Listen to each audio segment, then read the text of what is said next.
Most people don't feel any challenge in life. They just feel something that they personally perceive as difficult. See, my classifications may be a bit different than most people, but let me present my points of view. See, a lot of people perceive stuff as being difficult, but that is more like a psychological perception rather than reality itself. Something difficult that happens in your life does not equate a challenge necessarily. See, a challenge is something that breaks you out of a certain pattern, that breaks you out of a certain cycle. And there are certain lessons that you have learned. When you learn certain things about you that kind of suck, they're horrible, they don't suit your life much, but you've been living by them, by those principles, because, well, you didn't know anything better, or you weren't willing to invest into something better. Well, only a challenge can pull you out of that. A lot of people go through, let's say, difficulties in life, and they handle them more or less. In most situations, people just make a bit or a lot of drama about that, and when the event happens, it usually goes by superfluously. It goes by without much of a challenge, I may say, and, well, there is no lesson learned, right? A true challenge is something that really breaks you, teaches you how fundamentally wrong certain things about you have been. But a challenge is not something that comes necessarily like in an instant. Yes? A challenge usually can be felt after several difficulties, or what people may call as difficulties. Because a lesson isn't always learned, something that breaks you won't necessarily break you in an instant. Should you be unlucky and lucky at the same time to go through that, it is a good thing. Why unlucky? Because, well, if something is to break you, it has to be truly traumatizing, right? Only when it hurts deeply enough will you be interested in change. If it doesn't hurt you deep enough, you're still gonna embrace your misery, your comfort zone, yes, which is your greatest poison in your life. When it happens to be like this and it breaks you like super quickly, while it may hurt at the moment, yes, and for a while after, you should also consider yourself lucky in a way because you learned a lesson much faster than most other people, which means now you have way more time to put to practice the new things that you have acquired, the new experiences you have learned. The easiest way is to simply share that with other people. Now, when you share your experiences with other people, obviously, since most people are painfully comfortable and dangerously comfortable to their own well being, the problem is if they haven't experienced anything similar to you, in most cases they will simply take what you say for granted.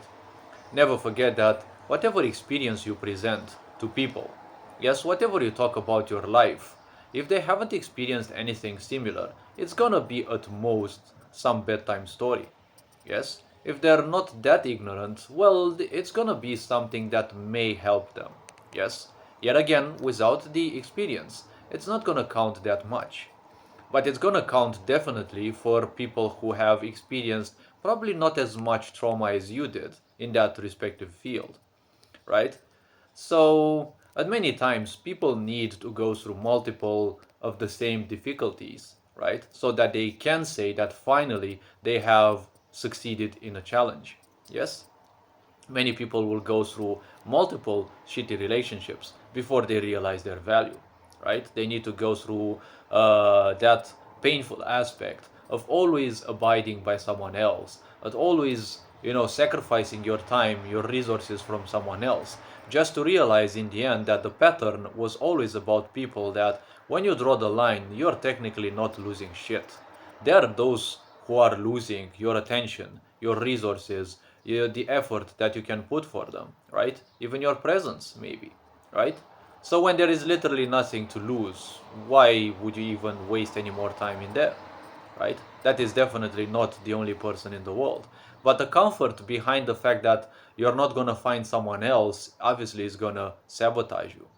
We live in a sick society that is based on keeping you in bondage. Yes? Keeping you in comfort is the easiest way to keep you miserable, to keep you stagnant.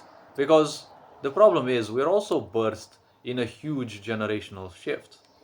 Times have changed so much in the last 100 years. When you look at our people, right? Our parents and grandparents, they have done mostly anything they could to make our lives better, or to at least ensure that we survive. Maybe they have traumatized us and the such.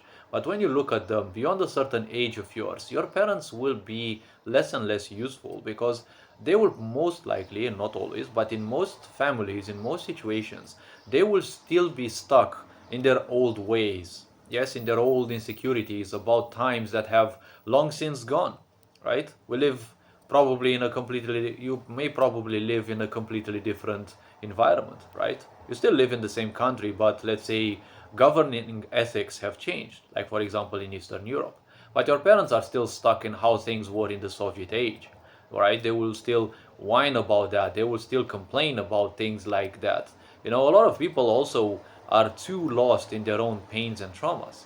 When it comes to this, even your own parents will be pulling you down sooner or later, because if you want to do something in life, you will have to do something in life to make your life better, at least for yourself at the beginning, so that once you have more capabilities, more resources, more income in your life, you can also take care of your parents. But most parents are incapable of realizing that you will need years to reach such a level of success, whether it be through a personal business or streaming or whatever one may think of. Yes, a lot of times you will be met with resistance. They will try to resist your success because they feel they themselves are not worthy of success. They associate success with the difficulties of trying, and they're afraid of failure.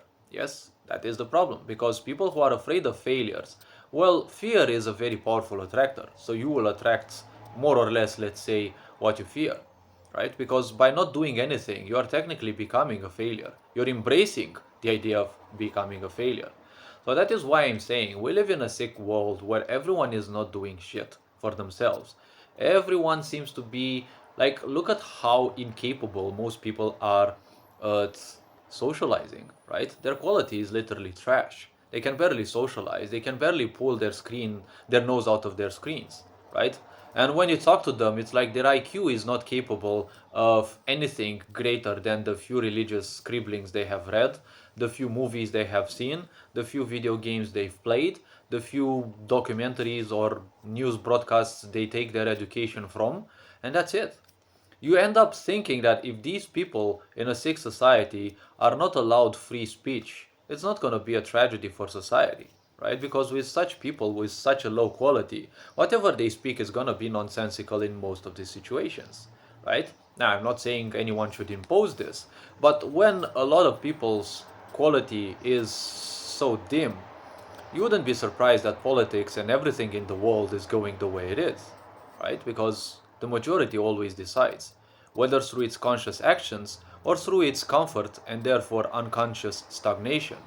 When you stagnate, well, abusers will not stop from abusing you. Now, it depends if they know how to abuse you in such a way that you love it or not, right? The only reason people rebelled against their abusers is because their abusers never knew to do the things that happen nowadays. You're living in a prison, anyways. Most of the people around you think and function the same way, right? So when people act and think the same way, you're technically living in a prison. Because how can you compare yourself with something different when everyone is the fucking same, right? How can you strive for becoming better when you simply cannot compare yourself to others? When you meet people of different cultures, different backgrounds, with different traumas, probably even more traumas than you, when you're the stupidest one, right, in the place, that is the best thing. Because when you are having the least experience and you're surrounded by people with way more experience, that is the best place to be in a way. Because if those people are of a certain quality, they will share with you some of their experiences. Okay? If not, well, that's gonna be a problem. So hopefully this video raised a bit of awareness. You are appreciated. Take care. Enjoy life. This being said, Ferenc Board signing out.